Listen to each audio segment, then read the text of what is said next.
Kebakaran hebat melanda pusat perbelanjaan terbesar di kota. Api menjalar dengan cepat, menghanguskan lapak-lapak yang ada dalam sekejap mata. Pemadam kebakaran yang diterjunkan ke lokasi berjuang keras, namun tak banyak yang bisa mereka lakukan. Seiring api yang semakin membesar, kesedihan dan ketakutan tampak di wajah-wajah pemilik toko yang melihat barang-barang berharga mereka hancur dalam kobaran api. Di balik kebakaran ini, ada banyak pertanyaan yang belum terjawab. Apa yang menyebabkan kebakaran ini begitu cepat dan destruktif? Para pemilik usaha mulai menyadari bahwa bencana ini bukan sekadar kecelakaan. Salah satunya adalah Andri, pemilik salah satu toko yang ludes terbakar. Ia berdiri terpaku, matanya terfokus pada puing-puing yang dulu adalah tempatnya mengais rezeki. Toko itu adalah hasil kerja kerasnya selama bertahun-tahun. Tapi saat ia melihat api yang begitu cepat menghanguskan, ada satu hal yang mengusik pikirannya. Kebakaran ini terasa aneh, tidak seperti kebakaran biasa. Begitu cepat menyebar, dan pola kebakarannya sangat terarah, seolah-olah ada tangan yang mengaturnya. Keinginan untuk mengetahui lebih dalam membuat Andri mulai mencurigai sesuatu yang lebih besar di balik kejadian ini. Kabar tentang kebakaran ini segera menyebar ke berbagai media. Namun ada satu hal yang menarik perhatian publik lebih dari sekadar kebakaran itu sendiri. Isu yang beredar di kalangan masyarakat adalah keterlibatan Ormas Grip Jaya dalam kejadian-kejadian serupa di beberapa lokasi lain. Ormas ini sudah lama dikenal di kalangan pengusaha lokal, bukan hanya sebagai kelompok yang menerapkan kekerasan, tetapi juga sebagai kelompok yang memanfaatkan ancaman untuk mendapatkan keuntungan. Banyak yang mulai bertanya-tanya, apakah ormas ini terlibat dalam pembakaran yang terjadi? Andri tidak bisa hanya diam begitu saja. Ia mulai mendengar desas-desus tentang keterlibatan Ormas Grip Jaya dalam merencanakan serangkaian kebakaran untuk menekan pengusaha kecil dan merebut bisnis mereka. Hal itu semakin jelas ketika beberapa pengusaha lain yang juga menjadi korban kebakaran mulai berbicara.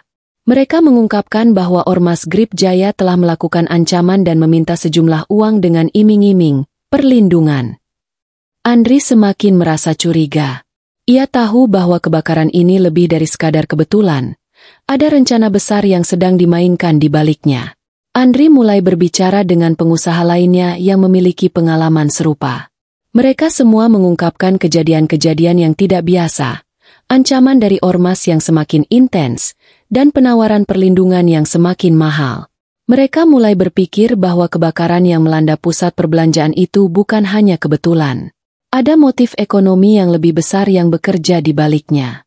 Mereka tidak hanya datang untuk merusak, mereka datang untuk menguasai, kata salah seorang pengusaha lain dengan nada penuh amarah. Andri menyadari, mereka tidak hanya berhadapan dengan para preman biasa, melainkan dengan kelompok terorganisir yang memiliki rencana untuk menguasai pasar lokal. Andri kembali mengingat satu kejadian yang mengejutkan beberapa bulan lalu. Saat itu, seorang tokoh Ormas Grip Jaya mendatangi tokonya dengan tawaran yang tidak bisa diabaikan.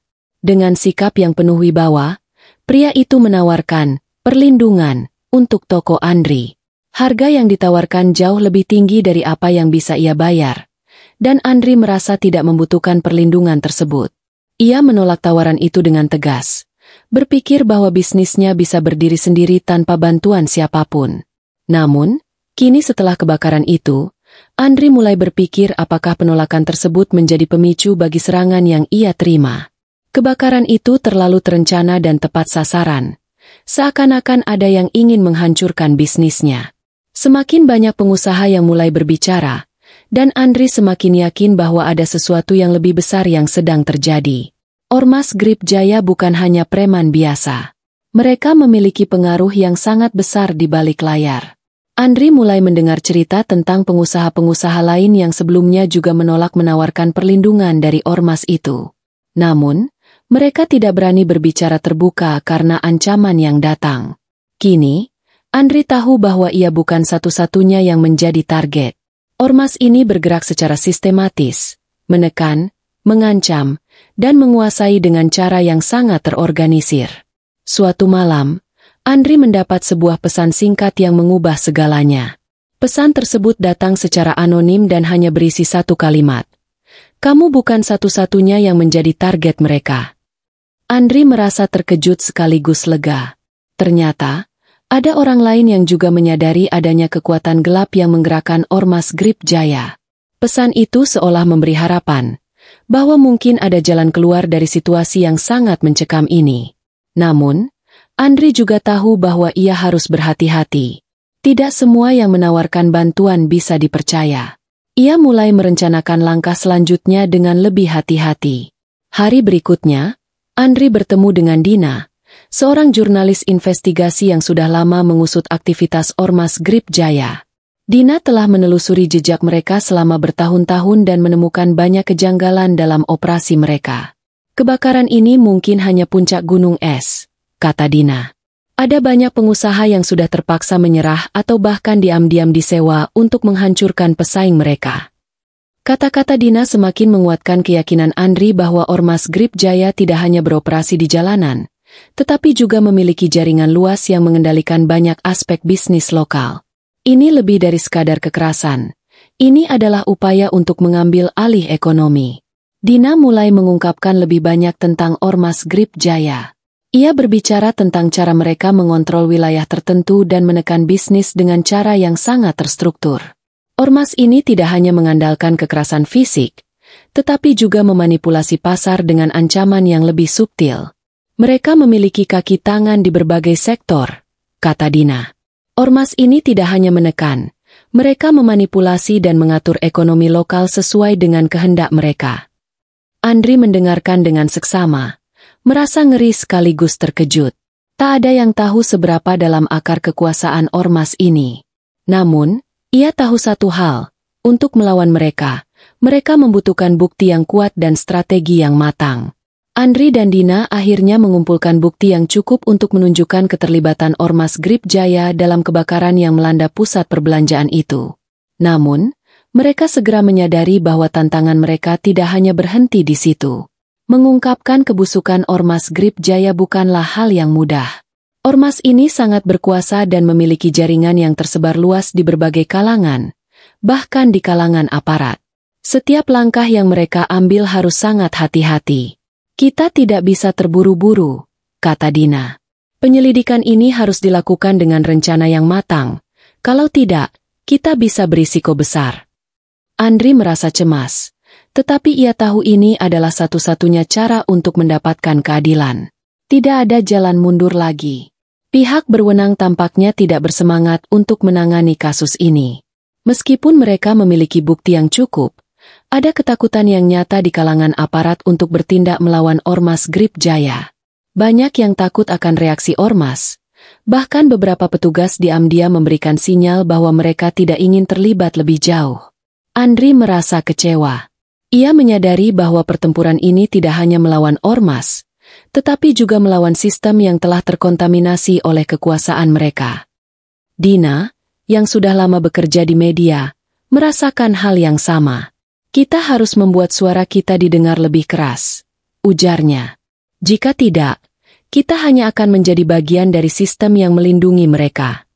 Titik terang akhirnya muncul ketika Andri bertemu dengan Rina, seorang anggota Dewan Kota yang juga prihatin dengan kekuatan Ormas Grip Jaya. Rina sudah lama mencurigai Ormas ini, terutama setelah mendengar keluhan dari berbagai pengusaha lokal yang menjadi korban.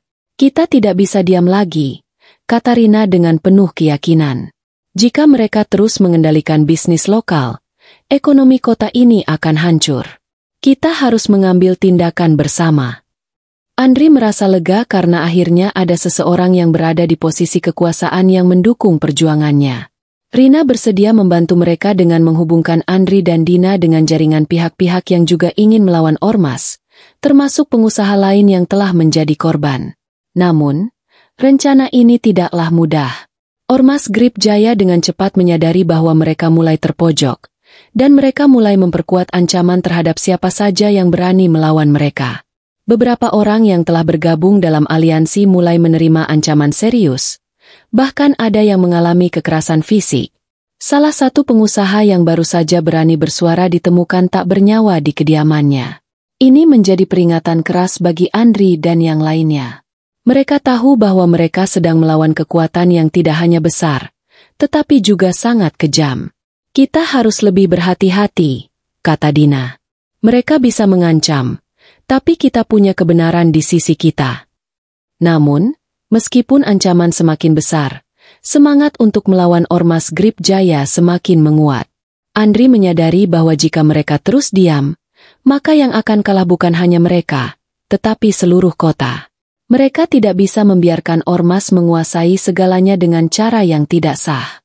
Dalam sebuah pertemuan yang penuh ketegangan, Andri dan para pengusaha lainnya sepakat untuk melanjutkan perjuangan mereka. Mereka akan memperjuangkan keadilan, meskipun jalan yang harus mereka tempuh penuh dengan resiko.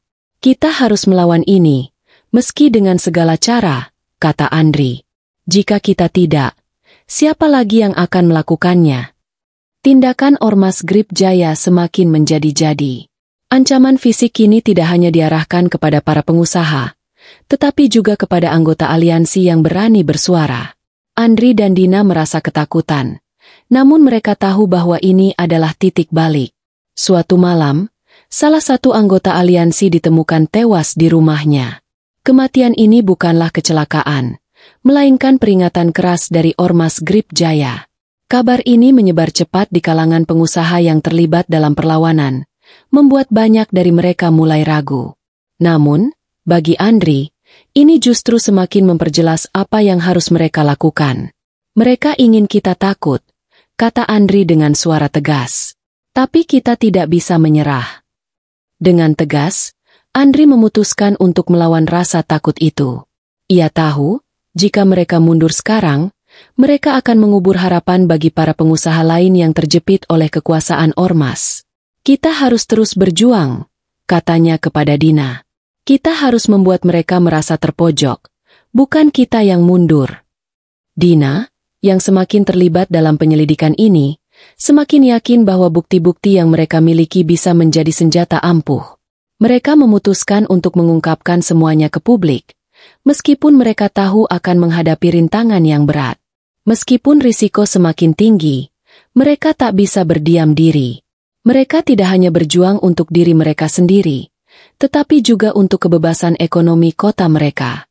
Dengan bantuan Rina, mereka mulai menyusun strategi yang lebih terbuka. Mereka merencanakan sebuah konferensi pers untuk mengungkapkan semua bukti yang ada. Mereka tahu bahwa media adalah kunci untuk membangkitkan kesadaran publik. Konferensi pers itu akan menjadi langkah pertama mereka untuk menekan Ormas Grip Jaya secara terbuka, di depan publik yang lebih luas. Kita harus pastikan bahwa suara kita didengar, kata Dina. Jika kita hanya bersembunyi, Ormas ini akan terus berkembang. Ini adalah saatnya untuk menghentikan mereka. Andri merasa lebih yakin karena ia tahu ada banyak pihak yang siap membantu mereka, meskipun harus melawan sistem yang sudah lama memberi ruang bagi Ormas. Sementara itu, Ormas Grip Jaya tidak tinggal diam. Mereka merespons dengan cepat, meningkatkan ancaman kepada siapa saja yang terlibat. Namun, hal yang tak terduga terjadi. Pihak berwenang, yang sebelumnya terkesan diam, akhirnya turun tangan. Pemerintah mulai bertindak dengan menerjunkan pasukan gabungan untuk menangkap semua anggota Ormas yang terlibat dalam tindakan kejahatan dan kekerasan. Operasi besar-besaran dilakukan untuk menumpas jaringan mereka yang sudah terlalu kuat di berbagai sektor. Pasukan gabungan ini tidak hanya menangkap anggota Ormas, tetapi juga mengungkapkan lebih banyak keterlibatan pihak-pihak penting yang selama ini melindungi mereka. Andri merasa lega, meskipun perjuangan mereka belum berakhir. Langkah ini memberikan harapan baru. Andri dan Dina menyaksikan dengan penuh harapan ketika para anggota Ormas Grip Jaya yang terlibat dalam pembakaran dan penindasan terhadap pengusaha lokal mulai dibawa ke pengadilan. Mereka tahu ini adalah kemenangan besar.